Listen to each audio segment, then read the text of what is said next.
Rapidamente um exemplo, quanto tempo tem? 6. Rapidinho. Então um exemplo bem rápido que está no meu livro lá com o João Queiroz e o Klaus Ennecke é a gente pensar, por exemplo, e aqui é uma consequência dramática de aplicar a teoria hierárquica, que mostra que essa teoria pode levar a insights que são pouco óbvios, né? Que é o insight que o gene não existe no DNA, ele só existe no RNA mensageiro.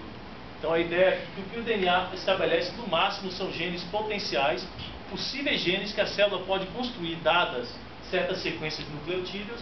Então as sequências de nucleotídeos restringem quais genes podem aparecer no RNA mensageiro, mas os genes que aparecem dependem de processos celulares e supracelulares e regulam a construção de genes a partir de DNA. Então, essa é só uma ideia de como a gente aplicou isso. E para poder ser formalizado assim, genes que emergem ao nível do RNA mensageiro são produtos de interação de, primeiro, potencialidades presentes no DNA. E a primeira restrição é que somente certos conjuntos de genes são possíveis, dadas sequências disponíveis de DNA. E a segunda restrição são processos regulatórios ao nível celular e supracelular, que estabelece que somente certos conjuntos de genes dentre os possíveis serão expressos, dado o contexto celular e supracelular. Então isso é uma aplicação de modelagem hierárquica. E tem uma aplicação mais detalhada, essa eu não vou poder dizer muito, mas só falar que essa foi a única tentativa que a gente fez de usar essa modelagem para chegar até um modelo computacional. Então talvez valha a pena a gente discutir isso no futuro, porque foi a única coisa que a gente fez nesse sentido. O problema é que é uma modelagem semiótica, é meio enrolada, né? Semiótica em si enrolada, mas é uma tentativa de modelar, a gente tentou modelar o sistema de comunicação de Weber Monkeys. O Weber Monkeys tem aí 3 tipos de sinais, é um sistema de comunicação super bem conhecido, né? Pelo Seyfarth, Shannon e outros. Então ele tem 3 tipos de sinais, que são sinais para tipos de predadores específicos, terrestre, aéreo ou cobra, que dá comportamentos específicos dos macaquinhos quando eles escutam isso. E aí a gente fez uma modelagem em 3 níveis disso, não vou detalhar essa modelagem, mas a gente aí fez uma simulação com carinha de videogame, né? Não precisava, mas é bonitinho a interface gráfica. Isso foi feito pelo Ângelo Lola, né? O Ângelo implementou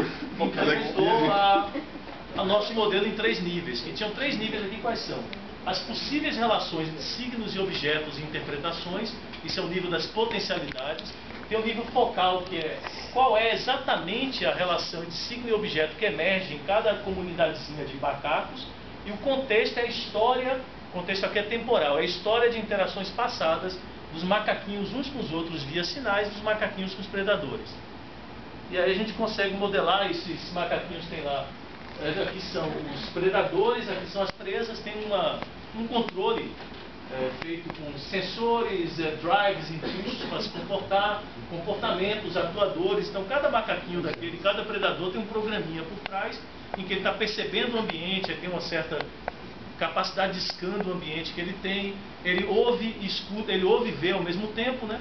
Então ele ouve um outro macaquinho sinalizando, desde que esteja no espectro de audição dele. O espectro de audição não é igual ao de visão, então ele pode ver ou não o predador que está sendo simulado.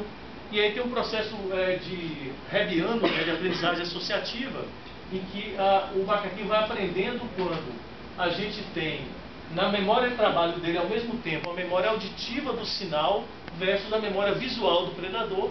E aí, se for correto, ou seja, se ele manifestar a resposta correta ao predador, então isso aqui é reforçado, a associação aqui na memória associativa entre dado visual e dado auditivo é reforçado, se não é enfraquecido, né? Bom, tem uma lógica aqui de como é que é enfraquecido e reforçado.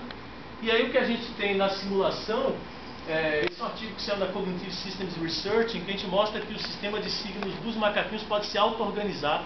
Primeiro a gente fez um experimento que tinha um tutor, tinha um macaco que sabia os signos. Aí era muito simples, modelava a situação real, o que sabia os signos acabava ensinando aos outros. Aqui não, aqui ninguém sabia os signos no início. Então eles descobrem os signos por uma competição dos signos entre si, que é mediada pelo sucesso do macaquinho que primeiro criou o signo em encontrar o predador, e o sucesso subsequente dos outros macacos em encontrar o predador. Aí o que a gente conseguiu mostrar foi que você chega num repertório estável de signos sem ninguém ensinar nada a ninguém. Então o sistema se auto-organiza. Uma pergunta boba. Os que não conseguem acabam morrendo, é isso?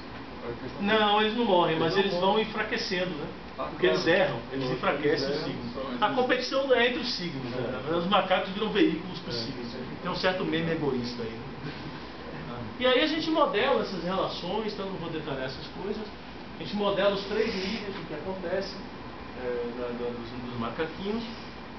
E aí acaba chegando com uma explicação que é entre os signos que... Cada macaquinho no início podia usar um entre 100 signos. Então tem primeiro várias relações potenciais, que são micronível do modelo. Tem um nível focal, que é quais são as relações de signos que realmente se estabilizam. E a gente consegue mostrar que isso depende do contexto de interações. A história de comunicação é que estabeleceu isso aqui, a partir disso aqui, que é a lógica do modelo. Isso estabelece uma restrição, porque tem apenas 100 signos. Então você tem uma possibilidade restrita dessas relações aqui, e, no entanto, o que fixa o objeto é o contexto regulatório lá de cima. Então, é a única maneira que a gente fez isso, então por isso que eu estou trazendo exemplo. É o único modelo mas quer dizer, tem impôs uma linguagem, ou seja, para ele assimilar que é gavião, tem que ter uma combinação desses 3 signos funcionando. Não, eles têm 100 signos, eles descobrem os 3 signos. Só eles podem ser 3 signos qualquer. Eu acho que é. Na primeira rodada do jogo, você tem, nessa simulação tinha 4 macacos. O macaco usa qualquer um entre 100 signos quando ele vê um predador. E aí, o que está junto, ouve qualquer um desses 100 signos. E aí, depois que ele ouve, ele escaneia o ambiente. Se está lá o predador incorreto, o que vai acontecer? Ele vai exibir a resposta de comportamento inadequada. Ele não morre, por quê? Porque senão daqui a pouco ele não tem mais 4 macacos na simulação. É uma simplificação para não perder a simulação. Mas na hora que o predador vem e ataca ele, aquele signo é inibido, né? Forçado negativamente. Então, a cada simulação ele poderia gerar uma linguagem diferente. Isso, exatamente. Só que o que acontece é que no começo eles vão gerando vários signos, porque tudo é muito aleatório, mas à medida que os signos que acertam vão sendo reforçados, eles vão ganhando na competição, e depois de um tempo todos os macacos usam o mesmo signo. Por quê? Porque a força do signo que ganhou repetidamente é tão grande que o signo novo que surge é ruído.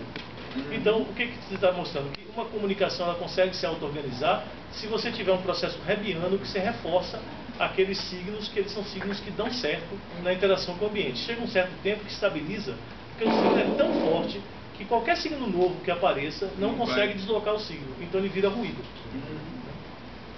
Mas é uma tentativa só de um modelo, não sei se ajuda, mas como era a única